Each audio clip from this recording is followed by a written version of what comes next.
नमस्कार साथियों।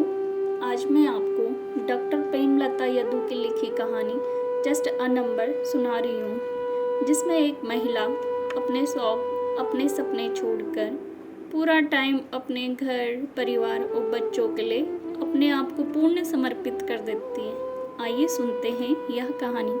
सुबह के लगभग 11 बज रहे थे। नीलिमा की गृह सहायिका घर के सारे काम करके जा चुकी थी। नीलिमा के पति सतीश भी ऑफिस के लिए निकल चुके थे। अक्सर नीलिमा सुबह का नाश्ता और सतीश के लिए टिफिन बनाते वक्त ही अपने लिए थोड़ा सा चावल ज़्यादा बना लेती और 2-3 रोटियां अतिरिक्त सेक लेती, ताकि उसे दोपहर में अपने लिए अलग से खाना न बनाना पड़े। वह जो कुछ भी सुबह सतीश के लिए बनाती, उसी में से थोड़ा बहुत अपने लिए भी रख लेती और दोपहर में वही खा लेती। जब तक नीलिमा के दोनों बच्चे छोटे थे और वे घर से बाहर दूसरे शहर भी नहीं गए थे, तो नीलिमा का पूरा समय किचन और बच्चों के पीछे भागने में बीतता। कब सुबह से दोपहर और शाम से फिर रात हो जाती, उसे पता ही नहीं चलता था। उसे तो यह भी पता नहीं चला कि कब उसके चेहरे पर सूक्ष्म रेखाएं उभरने लगी, काले घने बालों के बीच से सफेदी झांकने लगी।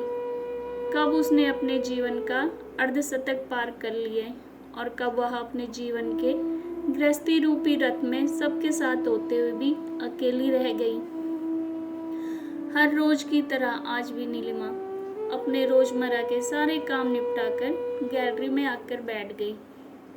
गुनगुनी धूप गैलरी में पड़ रही थी। मौसम में गुलाबी ठंडक था और उस पर गुनगुनी धूप सेकने का अपना अलग ही आनंद होता है, लेकिन नीलिमा को ऐसा कुछ भी महसूस नहीं हो रहा था। वह अपने हाथों में गर्म चाय की प्याली लिए टकटकी लगाए चिड़िया के उस सूने उजड़े घोंसले को देख रही थी, जो कभी गुलजार हुआ करता था। चिड़िया के बच्चों की मधुर ची ची ची चहचहाहट कलरव से पूरा घर गुंजायमान रहता, लेकिन अब सन्नाटा पसरा रहता है। गैलरी के झरोके में उजाड़ पड़े घोंसले को देख नीलिमा को उस चिड़िया की मेहनत याद आई। कैसे वह चिड़िया तिनका तिनकर चुनकर लाती। पूरे दिन चिड़िया न जाने कितनी उड़ानें भरती, तब कहीं जाकर वह यह घोंसला बना पाई थी। फिर अपने बच्चों को जन्म देने के बाद वह चिड़िया और अधिक व्यस्त हो गई। अपने बच्चों का पेट भरने के लिए हर दिन कहीं दूर निकल जाती, फिर दाना लेके आती। यह देख नीलिमा मिट्टी के बर्तन में पानी और दाने अपनी गैलरी में ही रखने लगी। नीलिमा ने तो गैलरी में धान व धान की बालियों से बने झालर भी टांग दिए, ताकि चिड़िया को कहीं न भटकना पड़े। जब चिड़िया के बच्चे थोड़े बड़े हुए तो सारा दिन गैलरी में फुदकते रहते। नीलिमा चिड़िया और उसके बच्चों की प्यारी प्यारी तस्वीरें अपने कैमरे में कैद कर लेती।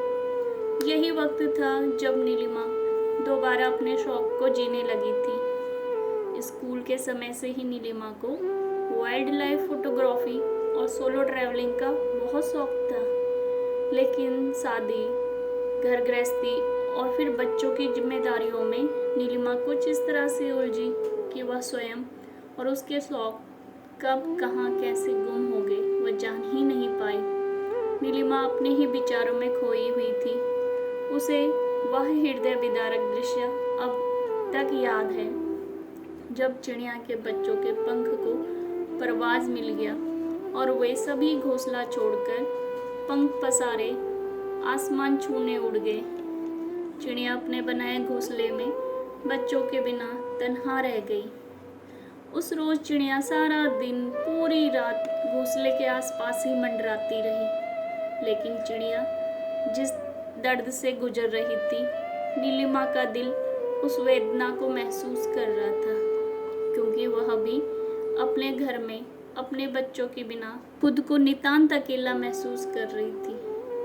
कुछ दिनों तक चिड़िया हर रोज आती, घोंसले के करीब जाती और फिर उड़ जाती। यह सिलसिला ज़्यादा दिनों तक नहीं चला। एक दिन वह चिड़िया ऐसे उड़ी कि फिर दोबारा लौटकर कभी नहीं आई। नीलिमा उसका इंतजार करती रही, शायद वह चिड़िया एक नए सफ़र की नई उड़ान भरने निकल चुकी थी। नीलिमा का मन अंतहीन विचारों के सैलाब में हिचकोले खा रहा था।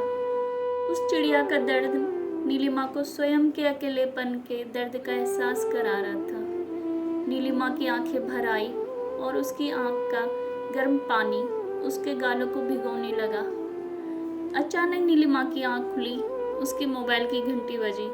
फ़ोन सतीश का था। उठाते ही सतीश बोला, नीलिमा, मुझे आज शाम को ही 10 दिनों के लिए ऑफिस टूर पर निकलना पड़ेगा। तुम ऐसा करो, मेरा सारा सामान पैक कर देना। सतीश के इतना कहते ही वो बोली, जी ठीक है। इतना कहकर नीलिमा ने फ़ोन रख दिया और कुछ देर तक यूं ही बैठी रही। प्याली में रखी चाय ठंडी हो चुकी थी, जिसे एक और रख नीलिमा अपने लिए दोबारा चाय बनाने के लिए किचन में चली गई। शाम को जब सतीश दफ्तर से लौटा तो उसने देखा नीलिमा ने 2 ट्रैवलिंग बैग तैयार कर रखे हैं। यह देख सतीश आश्चर्य से बोला, यह दूसरा ट्रैवलिंग बैग किसका है? नीलिमा मुस्कुराती हुई बोली, मेरा है। नीलिमा से यह सुन सतीश ने कहा, मैं ऑफिस के काम से जा रहा हूँ, तुम मेरे साथ नहीं चल सकती। मैं आपके साथ नहीं चल रही हूँ, मैं तो सोलो ट्रैवलिंग और फोटोग्राफी के लिए जा रही हूँ। नीलिमा ने बड़े शांत भाव से सतीश को जवाब दिया। नीलिमा का उत्तर सुन सतीश हैरान रह गया और नीलिमा से बोला, तुम इस उम्र में ट्रैवलिंग और फोटोग्राफी करोगी? हाँ, क्यों नहीं, जहाँ चाह वहाँ राह। उम्र कभी भी किसी भी काम को करने के लिए बाधक नहीं होती। Because age is just a number. लौट कर मिलती हूँ। इतना कहकर नीलिमा भी नए सफ़र की नई उड़ान भरने निकल पड़ी। धन्यवाद।